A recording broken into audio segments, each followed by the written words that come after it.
Up next, the father of twins, Ruhi and Yash. He is a director of blockbusters, he's a producer of hits, he's a quizzer of stars, he's the launcher of careers, and he's the entertainer of millions. He is one of India's most prolific representatives of one of its most prolific industries, the Indian film industry. He is, I'm sure, a great father, but I know he's a fantastic son. Ladies and gentlemen, I give you Karan Johar.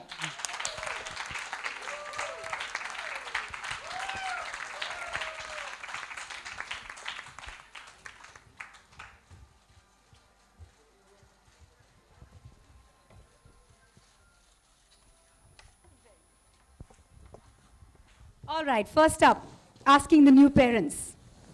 How is parenthood? How has it been so far? How are you coping? I think Mira has a heads up, so she should answer it All first. right, you go first.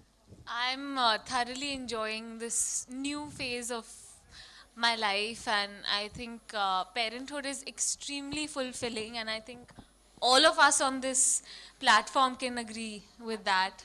And I'm extremely excited to be sharing this space with all of you here, and I look forward to it. Parenthood. It's everything that everyone said.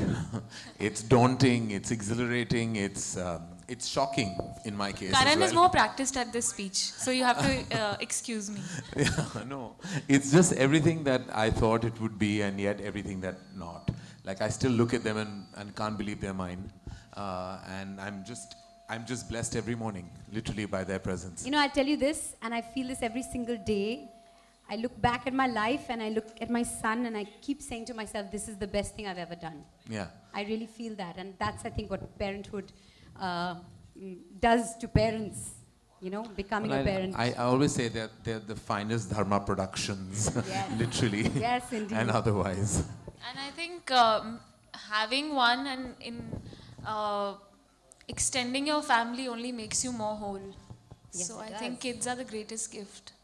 So what kind of relationship have you had with food when you were younger, and what do you expect, or how do you want to carry that forward for your children? Or what kind of relationship do you want them to have with food?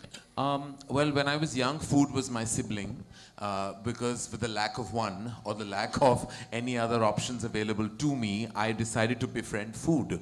And all I did was consume that friendship in excess. And as a result, I grew into a very large human being. And all I did was think and eat and breathe food.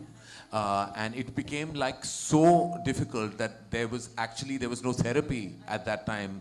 But I know that I was definitely a candidate for therapy to get over my incessant food eating habits. So when did you become objective, and when did you cut those ties with that sibling? And when did you have a healthier relationship? Well, when I did you think start that having a healthier my relationship has been through so many ups and downs with food. Like, there's always stress in that zone. It's never really left me, which is why I think books like this and people like Pooja and forces like nutrition are so critical, that at a young stage you don't get, and you know, they're kids, they should have fun as well. They should enjoy what's great about food. But I think there are so many indulgences that we tend to kind of get into that I think that can be completely avoided. You know, what you don't expose them to, they're not going to like love. In my case, I was half Punjabi and half Sindhi, so food was a very big part of our daily life. And if it wasn't on the table, it was on a discussion zone. So we either talked about it or we ate it. You know, that's what we did. And I think food should not be given that kind of importance that we tend to in our country. You know, everything is like, at lunch we discuss what we're going to have for tea, at tea we're going to discuss what we're having for dinner, and then you sleep with thoughts of breakfast. So it's really kind of like goes into a loop of sorts. And I don't want my children to kind of go through those issues that I did. How are you going to play this differently? How are you going to make sure that at lunch you're not going to be talking about tea or dinner? Because now there is so much else to talk about. There is so much else to say. Also because with me you get two for the price of one, so I'm playing mother and father in this dynamic. So I have a double role to play of sorts. So for me it's even more daunting and even more like, and I've realized that I haven't realized, I've told myself that I'm not going to be a hysterical hyper parent. because I see so many of them around me, and especially leading actresses who become mothers. I think something happens to them. You know, they become like from leading actress to paranoid parent, and I feel like I don't want to be that. When I see young mothers like Mira, it's refreshing, and I'm glad I have them. Like, they make me feel younger, because I feel like I have a 23-year-old to call for parental advice, and I feel that's amazing. And Mira and I have chatted a lot, and I'm glad that she's going to be, and I told her already, we've planned the best friendships of our children. Like, my daughter and her daughter are going to be best friends. We'll keep the options open with the son.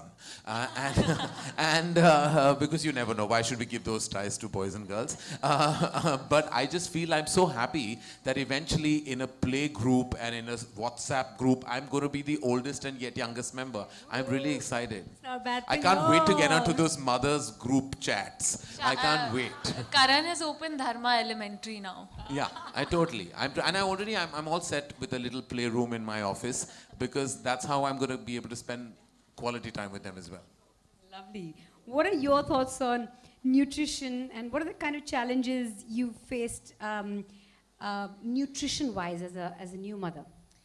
I think for me, the biggest challenge was feeding Misha right from when I gave birth to her. Because like Pooja said in her book, for the first few months of a baby's life, you are the menu. You have to be so careful when you're feeding your child. How yummy is she? Anyway. You have to be so careful when you're feeding your child. Everything that goes into your mouth goes into your baby's stomach. And it's extremely, it's something that's, you have so much responsibility on your plate, literally. There were so many things that I wanted to have, but I couldn't, because I didn't want Misha to be crying with stomach pain. And at the same time, I wanted to have enough nutrition so that I can give that on to her without depleting myself. Because everything that you feed your child eventually goes from you. So I had to nourish myself so I could nourish her. And that was the biggest challenge for me. And I actually came to Pooja once I was almost weaning Misha off, and most of our discussions halfway through went to, okay, what should I feed her? What can I give her? Because, I mean, we started our diet, and, you know, that... Figured yourself out. That was simple, because then I didn't have to think so much, and I didn't have this big responsibility. And she would say, you know, you can start it like this, baby-led weaning, this, that. You know, the advice is unending. But the best part was that her advice was so simple and easy to put to use that it wasn't that stressful. Pooja, when is the right time to start inculcating the correct food habits in children? And you know, you're the mom of 2 girls. The right body image. Body image is something we talk about so much. When is the right time to sort of instill that in So the right time to teach them the good and the bad and where you need to sway is when they obviously can learn and understand a little bit. But children, even when they're little, are watching everything. Even when they are not being able to express, they watch. Like I've mentioned in the book, my younger one was just 2, was mumbling a few words and could get through whatever she wanted to tell us. And when she noticed that when Mama ate her food, a little plate of salad always came along. And when she ate, that didn't come. So she went marching to the kitchen to find out why she doesn't get it. So so as parents, we are role models. So if we can try and set the right example, they are learning even when they are little. But of course, when they were a little older, 5 and 6, I taught them about the 5 fingers of nutrition, what the milk does to them, what the roti does. I don't know the 5 fingers of nutrition. Can you tell me? So we have... I'm really worried.